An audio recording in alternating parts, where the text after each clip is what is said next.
31 अगस्त के दिन बांग्लादेश के 5 स्टार होटल में एक अमेरिकी नागरिक का शव मिला, जिसने अब पूरी दुनिया में हड़कंप मचा दिया है। सोशल मीडिया पर कई लोगों ने कहा है कि बांग्लादेश में भारत और पीएम मोदी के खिलाफ एक खतरनाक षड्यंत्र चल रहा था। कई लोगों ने तो यहां तक दावा कर दिया कि रूस की खुफिया एजेंसियों ने एक सीक्रेट ऑपरेशन में इस अमेरिकी नागरिक को निपटा दिया, क्योंकि इस पर CIA का एजेंट होने का शक था। आपको बता दें कि ये दावे सोशल मीडिया पर किए जा रहे हैं, ये काल्पनिक भी हो सकते हैं, लेकिन ये खबर 100% सच है कि एक अमेरिकी नागरिक की रहस्यमयी परिस्थितियों में बांग्लादेश के होटल में मौत हो गई। लेकिन उसके बाद जो हुआ वो आपके होश उड़ा देगा। दरअसल पीएम मोदी 31 अगस्त को चीन के दौरे पर थे। उसी दिन ढाका के एक 5 स्टार होटल में अमेरिकी नागरिक टेरेंस अर्विल जैक्सन की डेड बॉडी मिली। अब 31 अगस्त को पीएम मोदी का चीन में होना और उसी दिन अमेरिकी एजेंट का बांग्लादेश में मारा जाना एक इत्तेफाक भी हो सकता है।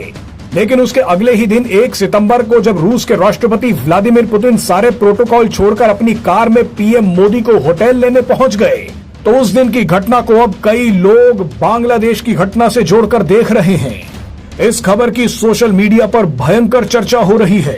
कई लोग तो यहां तक दावा कर रहे हैं कि बांग्लादेश में मारा गया टेरेंस अर्विल जैक्सन बांग्लादेश में भारत, पीएम मोदी और रूस के खिलाफ षड्यंत्र कर रहा था और इसकी भनक रूस की खुफिया एजेंसियों को लग गई।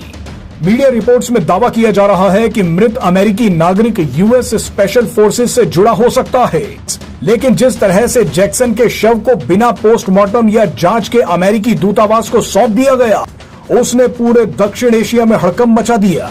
इस घटना के बाद कई सवाल उठाए जा रहे हैं। सवाल ये है कि क्या जैक्सन CIA और डीप स्टेट का एजेंट था? क्या जैक्सन बांग्लादेश में भारत के खिलाफ जासूसी का नेटवर्क बना रहा था? और क्या जैक्सन भारत और पीएम मोदी को नुकसान पहुंचाना चाहता था? ये सवाल इसलिए उठ रहे हैं क्योंकि जिस तरह से जैक्सन के शव को चुपचाप अमेरिकी दूतावास को सौंप दिया गया, उसने भारतीय खुफिया एजेंसियों को भी सतर्क कर दिया। रिपोर्ट्स के मुताबिक भारतीय खुफिया एजेंसियों ने इस पूरे मामले पर चिंता जताई है। भारत ये जानना चाहता है कि जैक्सन बांग्लादेश में किससे मिलने आया और कहां गया था। बांग्लादेश में हाल के राजनीतिक बदलाव और इस इलाके में अमेरिका की बढ़ती मौजूदगी ने भारत की चिंताओं को और भी ज्यादा बढ़ा दिया है।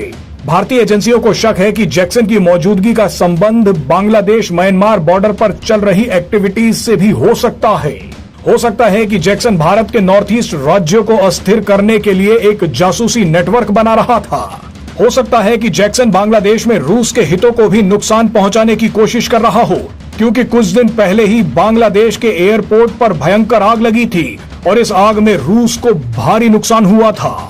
रूस को क्या नुकसान पहुंचा उसके बारे में आपको बताते हैं, लेकिन उससे पहले आप इन चीजों को गौर से देखिए जो पूरे षड्यंत्र को और भी ज्यादा गहरा कर देते हैं। जैक्सन से पहले भी अमेरिका के पूर्व राजदूत पीटर हास भी बार बार बांग्लादेश की यात्रा पर आए। पीटर हास पिछले 1 साल में 6 बार बांग्लादेश के दौरे पर आए। हैरानी की बात देखिए कि पीटर हास ने 5 अगस्त को कॉक्स बाजार में ऐसे ग्रुप के नेताओं से मुलाकात की जो बांग्लादेश के हालिया राजनीतिक आंदोलन से जुड़े थे। आपको बता दें कि बांग्लादेश के कॉक्स बाजार में ही रोहिंग्या शरणार्थियों का सबसे बड़ा कैंप है। जैक्सन और पीटर हास के अलावा बांग्लादेश के चिटगोंग में अमेरिकी सैनिक भी पहुंच गए। ये सब मिलकर बांग्लादेश में अमेरिका का एक मजबूत खुफिया नेटवर्क तैयार कर रहे थे। जैक्सन तो मारा गया, लेकिन उसकी टीम शायद अभी भी बांग्लादेश में एक्टिव है। तभी शायद बांग्लादेश में एक रहस्यमयी हादसा हो गया। बांग्लादेश के इंटरनेशनल एयरपोर्ट में एक बड़ी आग लग गई, जिसमें रूस को काफी नुकसान पहुंचा। दरअसल रूस बांग्लादेश के रूपपुर में एक न्यूक्लियर पावर प्लांट बना रहा है। इस पावर प्लांट की पहली यूनिट दिसंबर तक शुरू होनी थी। इसी प्लांट से जुड़ा सामान बांग्लादेश के एयरपोर्ट में रखा था, लेकिन अचानक आग लगी और रूस का सारा सामान जलकर राख हो गया।